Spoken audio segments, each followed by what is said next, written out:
गांव में सोहन का एक आलू कचौड़ी का ठेला था, लेकिन गांव में उसे कुछ खास कमाई नहीं हो पाती थी, जिस कारण उसने शहर में जाकर आलू कचौड़ी का ठेला लगाने का फैसला किया। अब हमें शहर जाकर अपना काम शुरू करना होगा रमा। गांव में कुछ खास कमाई नहीं हो पा रही। दोनों बच्चे की पढ़ाई और बेहतर भविष्य के लिए हमें ज्यादा पैसे कमाने होंगे। जैसा आपको ठीक लगे।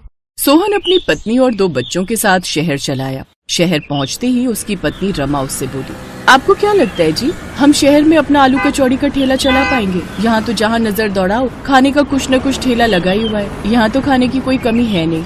ऐसे में कोई हम गरीबों के हाथों की आलू कचौड़ी क्यों ही खाएगा? अभी तो काम शुरू भी नहीं हुआ और तुमने पहले ही हार मान ली रमा। अब वो शहर में अपने लिए किराए पर कमरा ढूंढते हैं। उन्हें एक कम दाम में कमरा मिल जाता है। अब वो उसमें रहने लगते हैं। कुछ दिनों में ही सोहन अपने घर के पास में ही आलू कचौड़ी का ठेला लगा लेता है। उसके आसपास काफी सारे फास्ट फूड के ठेले लगे हुए थे, जिस कारण उसके ठेले पर बहुत कम लोग ही आ पाते। वो जितना सामान बनाता उसका आधा सामान बिकता। सोहन परेशान होकर रमा से बोलता है, रमा, यहाँ तो सभी फास्ट फूड के दीवाने हैं। हमारी आलू कचौड़ी तो बहुत ही कम लोग खरीदते हैं। लेकिन ऐसे तो गुजारा कैसे चलेगा जी? कमरे का किराया भी देना है, बच्चे भी साथ में हैं, उन्हें भूखा भी नहीं रख सकते। हमें कोई ऐसी जगह तलाशनी होगी जहाँ हमारा आलू कचौड़ी का काम अच्छा चले। लोग ज्यादातर आलू कचौड़ी खाना पसंद करते हो। हाँ, लेकिन ऐसी जगह कहाँ मिलेगी? तभी उनकी मकान मालकिन वहाँ आती है। ऐसी जगह तो नाथपुरा ही है। वहाँ रेलवे स्टेशन और बस स्टॉप दोनों आसपास ही है। वहाँ हर तरह के लोग आते हैं। मुझे यकीन है तुम्हारा काम वहाँ जरूर चलेगा, और मेरे पति की उस स्टेशन मास्टर से अच्छी जान पहचान है, तो वो तुम्हारा ठेला लगवा देंगे। आपका बहुत बहुत धन्यवाद मालकिन जी। अनीता अपने पति से बात करती है। वो अगले दिन स्टेशन मास्टर से कहकर वहाँ पर सोहन का ठेला लगवा देता है। आलू कचौड़ी की महक बस स्टॉप और स्टेशन पर आने वाले यात्रियों को अपनी ओर खींचने लगती है। अब सोहन के ठेले पर यात्रियों की भीड़ रहने लगती है। एक बार एक कुली सोहन के पास आता है और उसके हाथ की आलू कचौड़ी खाकर खुश हो जाता है। वाह भाई वाह, मजा आ गया। क्या स्वादिष्ट आलू कचौड़ी बनाते हो तुम, और दाम भी बहुत कम है। सच कहूँ, पहले यहाँ खाना खाने के लिए ना हमें दुकान पे जाना पड़ता था, जहाँ खाना काफी महंगा मिलता था और हमारी दिन भर की कमाई खाने में ही चली जाती है। लेकिन अब तुम्हारे पास ये कम दाम में आलू पूड़ी खाकर तो पेट भरता ही है, साथ ही 2 पैसे भी बच जाते हैं भाई। धन्यवाद भाई, अब तुम पेट भरकर खाना खाओ। ऐसे ही दिन गुजरने लगते हैं। अब तो जो रोज की सवारी वहाँ से आती जाती, वो तो सोहन के ठेले पर जाने से खुद को रोक ही नहीं पाते। वो तो अब उसके पक्के ग्राहक हो गए थे। ऐसे ही कुछ दिन बीतते हैं। एक रोज एक सेठ जिसके हाथ में काफी बैग थे, वो सोहन के ठेले के पास से गुजर रहा था कि तभी उसके बैग की टक्कर से सोहन के ठेले पर रखा सामान नीचे गिर जाता है और उसका काफी नुकसान हो जाता है। लेकिन सेठ उल्टा सोहन पर ही चिल्लाने लगता है, तुम गरीबों को भी ना बीच में ही आकर खड़ा होना होता है। मेरा सारा सामान तो गिरा ही दिया, साथ ही मेरे महंगे कपड़े भी गंदे कर दिए। लेकिन साहब, इसमें मेरी क्या गलती? आपकी वजह से उल्टा मेरा कितना नुकसान हुआ है। आप ऐसा कीजिए, मेरा नुकसान भर दीजिए।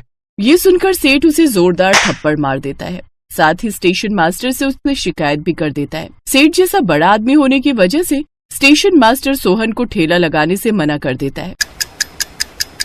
ये सब बातें जब रमा को पता चलती है तो वो बोलती है, ना जाने कैसे आदमी है इस शहर में, अब क्या होगा जी।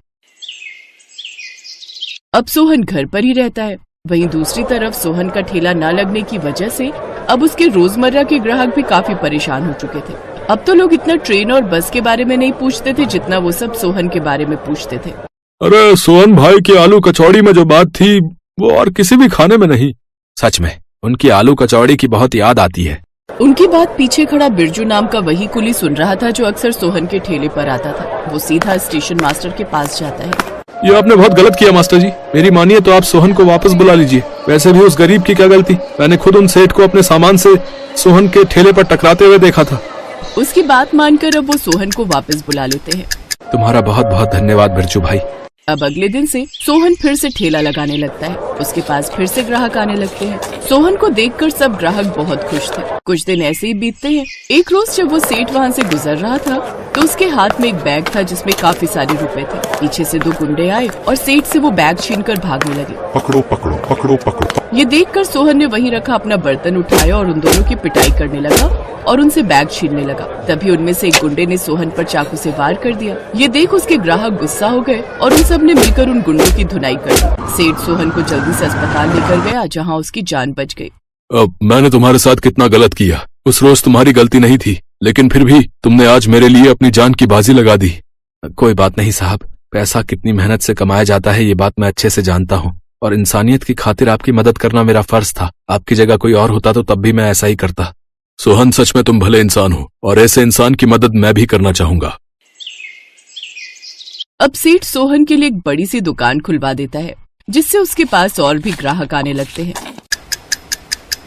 अब सोहन खूब पैसे कमाने लगता है और साल भर के अंदर ही वो खुद का घर ले लेता है और अपने परिवार के साथ खुशी खुशी रहने लगता है।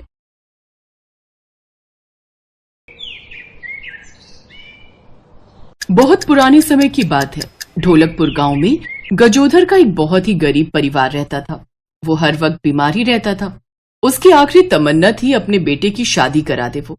मनोज बेटा, पता नहीं ऊपर वाले का बुलावा कब आ जाए, उससे पहले मैं अपनी बहू का चेहरा देख लेना चाहता हूँ। ऐसा मत बोलिए आप, सब ठीक हो जाएगा। भला हम जैसे गरीब परिवार को अपनी लड़की कौन देगा? ऐसी कोई बात नहीं है माँ, क्या गरीबों की शादी नहीं होती? मेरे पिताजी ठीक भी हो जाएंगे और जल्दी मैं शादी भी कर लूंगा। गांव के एक पंडित जी हैं, वो तो हमारे बारे में सब जानते ही हैं।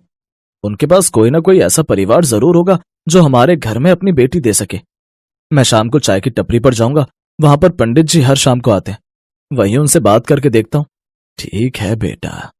मैं आपके लिए काढ़ा बनाकर लाती हूँ, उससे आपको थोड़ा आराम मिलेगा। मनोज मेहनत मजदूरी करके अपना घर चलाता था और अपने माँ बाप को पालता था। शाम के वक्त मनोज गांव में एक चाय की टपरी पर पहुंच गया। वहां पर गांव के कुछ और लौंडे पहले से ही बैठे थे। और मनोज भाई, क्या हाल चाल? बहुत टेंशन में लग रहे हो।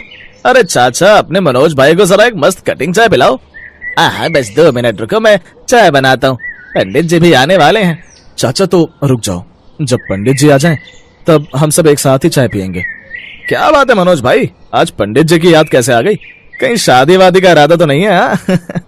अरे पंडित जी का तो काम ही यही है, वो कहीं ना कहीं से खोद के आपके लिए रिश्ता ले ही आएंगे। वो लोग आपस में बात कर ही रहे थे कि तभी वहां पर पंडित जी आ गए। अरे किसका रिश्ता ले आएंगे राजू? चाचा जल्दी से अब हमारी चाय बना दो। अरे पंडित जी, बात दरअसल ये है कि मेरे पिताजी अक्सर बीमार रहते हैं।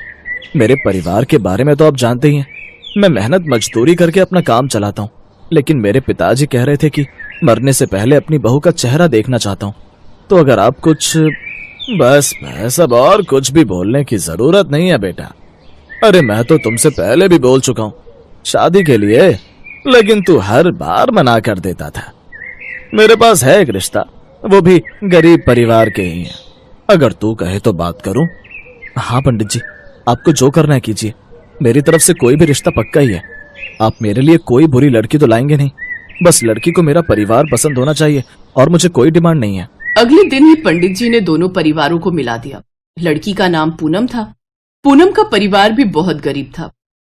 मनोज को दहेज की डिमांड नहीं थी, इसलिए उन लोगों को मनोज का रिश्ता मंजूर हो गया और दोनों की शादी हो गई। आज पूनम की पहली रसोई थी। ससुर जी की तबीयत ठीक नहीं है, इसलिए मैंने हल्का खाना बनाया है। मुझे कढ़ी चावल बनाना बहुत अच्छा आता है। आप लोग खाकर बताइए कैसा बना है। सभी ने पूनम के हाथ के बने कढ़ी चावल खाए और सभी को बहुत पसंद आए। ऐसे ही दिन बीतते गए, लेकिन पूनम के ससुर की तबीयत और भी ज्यादा खराब हो गई। सारे पैसे जो बचे थे सब उनके इलाज में चले गए। पूनम, कभी कभी मुझे कष्ट होता है कि मैंने तुमसे शादी करके तुम्हारी जिंदगी भी बर्बाद कर दी। मेरे पास कोई काम भी नहीं बचा और इस बार की फसल भी नष्ट हो गई। जो पैसे बचे थे वो पिताजी के इलाज में चले गए। अब खाने को भी कुछ नहीं बचा। क्या बनाओगी तुम? आप खुद को दोष देना बंद कर दीजिए। मैं भी एक गरीब परिवार की हूँ। मैंने भी बहुत बुरे बुरे दिन देखे हैं। अभी हमारी किचन में चावल और अरहर की दाल बची हुई है। मैं दाल को पीसकर उसका बेसन बना देती हूँ। फिर कढ़ी चावल तो आप लोग को पसंद ही है। क्यों, मैंने सही कहा ना? अरे ये तो बहुत अच्छी बात है बेटा। अब मुझे लगता है कि मेरा आखिरी वक्त आ गया है। तूने मेरी ख्वाहिश पूरी कर दी, इसके लिए मैं तेरा शुक्रगुजार हूँ। मैंने बहू का चेहरा देख लिया। नहीं पिताजी, आप ऐसा मत बोलिए। आपकी ख्वाहिश तो पूरी होगी, लेकिन मेरी भी एक ख्वाहिश थी कि मैं ये घर अच्छा खासा बनवा सकूं और आपको इस गरीबी से बाहर निकाल सकूं। उससे पहले आप हमें छोड़कर कहीं नहीं जा सकते। माँ, पिताजी को समझाइए ना। मनोज बिल्कुल सही कह रहा है। मनोज के पापा, आपने अपनी ख्वाहिश तो पूरी कर ली। और आप इस दुनिया से जाने की बात कर रहे हैं, लेकिन अपने बेटे की बात नहीं मानेंगे क्या? आप थोड़ा धीरज रखिए, आपको कुछ नहीं होगा। मैं जल्दी से काढ़ा बना कर लाती हूँ, उससे थोड़ा आराम मिल जाएगा। पूनम भी किचन में खड़ी होकर ये सब देख रही थी। उसकी सास भी किचन में आई और अपने पति के लिए काढ़ा बनाने लगी। वो रोते हुए काढ़ा बना रही थी। सासू माँ, आप रोइए मत, क्योंकि हम रोते हुए अगर खाना बनाएंगे तो सामने वाले के अंदर वैसा ही असर भी होगा। क्योंकि हम रोते हुए अगर खाना बनाएंगे तो सामने वाले के अंदर वैसा ही असर भी होगा। आप खुशी खुशी काढ़ा बनाइए और ससुर जी को जाकर पिलाइए। मुझे पूरी उम्मीद है कि ऊपर वाला सब ठीक कर देगा। तब तक मैं जल्दी से कढ़ी चावल बना देती हूँ। बेसन बनकर तैयार हो चुका है। कुछ खाएंगे तो पिताजी ठीक हो जाएंगे, उन्हें थोड़ी ताकत मिल जाएगी। ठीक है बहू, तूने बिल्कुल सही कहा। पूनम ने कढ़ी चावल बनाए और सबसे पहले उसने भगवान को अर्पण किया। हे ऊपर वाले, मैं बचपन से तेरी पूजा करती आ रही हूँ, लेकिन मैंने तुझसे कभी कुछ नहीं मांगा, ना ही अपने लिए और ना ही अपने मायके वालों के लिए। लेकिन मैं पहली बार अपने ससुराल वालों के लिए कुछ मांग रही हूँ। हमारी गरीबी खत्म कर दीजिए और सबसे पहले तो पिताजी को पूरी तरह से सही कर दीजिए, ताकि मनोज जी अपना सपना पूरा कर पाए। जैसे ही पूनम ने कढ़ी और चावल भगवान को अर्पण किया, वैसे ही कढ़ी से आवाज आने लगी। मैं तुम्हारी प्रार्थना और तुम्हारे प्रेम से बहुत खुश हूँ। अब ये कढ़ी चावल कोई साधारण कढ़ी चावल नहीं रहे, बल्कि भगवान के आशीर्वाद से जादुई कढ़ी चावल बन चुके हैं। जितने भी लोग ये कढ़ी चावल खाएंगे, वो लोग पूरी तरीके से स्वस्थ हो जाएंगे। और उसके बाद अंत में थोड़ा सा कढ़ी बचा लेना और पूरे घर में छिड़क देना। उसके बाद कढ़ी की हर एक बूंद सोने में बदल जाएगी, जिससे तुम सबकी गरीबी खत्म हो जाएगी। लेकिन उसके बाद मेहनत करना कभी बंद मत करना। ऐसा अपने पति को भी बता देना। क्या ये सब कुछ सच है? क्या सच में परमात्मा ने मुझे आशीर्वाद दिया है? अब उस कढ़ी चावल से आवाज आनी बंद हो गई। पूनम भगवान को पुकारती रही, लेकिन अब भगवान ने उसे कोई जवाब नहीं दिया। फिर पायल ने तुरंत ही मनोज को बुलाया और उसे सारी बात बताई। पूनम, हो सकता है भगवान तुम्हारी भक्ति से खुश हो गए हो और तुम्हें आशीर्वाद के रूप में ये जादुई कढ़ी चावल दिए हो। सबसे पहले पिताजी को एक कढ़ी चावल खिलाते हैं। हो सकता है ऊपर वाले का आशीर्वाद सच साबित हो जाए। आपने बिल्कुल सही कहा।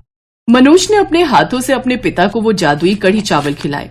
गजोधर ने जैसे ही वो जादुई कढ़ी चावल खाए, वैसे ही उसके शरीर में एक ऊर्जा दौड़ गई। वो पूरी तरीके से ठीक हो गए। यहाँ तक कि गजोधर अपने बिस्तर से उठकर इधर उधर टहलने भी लगा। सब लोग ये देखकर हैरान रह गए। मनोज बेटा, अब मैं पूरी तरीके से ठीक हो चुका हूँ। मैं अपने आप को बहुत स्वस्थ महसूस कर रहा हूँ। मुझे लगता है भगवान ने सच में हमारे लिए साधारण कढ़ी चावल को जादुई कढ़ी चावल बना दिया है। अब मैं जल्दी से ये सारी कढ़ी घर में इधर उधर छिड़क देती हूँ। हाँ, जल्दी करो पूनम। पूनम ने सारा कढ़ी चावल घर में चारों तरफ छिड़क दिया, जिससे जहां जहां पर कढ़ी की बूंद गिरी, वहां पर सोना बनता चला गया। सब लोग बहुत हैरान हुए और खुश भी। अरे बहू, ये चमत्कार कैसे हुआ? मनोज ने सब कुछ अपने माता पिता को बता दिया। उसके बाद मनोज ने सारा सोना इकट्ठा किया, उसे बेचकर अपना एक घर बनवाया। सोने का कुछ हिस्सा बचाकर उसने भगवान की सोने की ही मूर्ति बना दी। पूनम, आज मुझे पता चल गया कि अगर सच्ची श्रद्धा और भक्ति से ऊपर वाले की प्रार्थना करो तो वो जरूर सुन लेता है और कोई ना कोई चमत्कार जरूर करता है। ये सारा कमाल तुम्हारी जादुई कढ़ी और चावल का है। आज हमारी गरीबी खत्म हो गई और ससुर जी भी पूरी तरह से ठीक हो गए।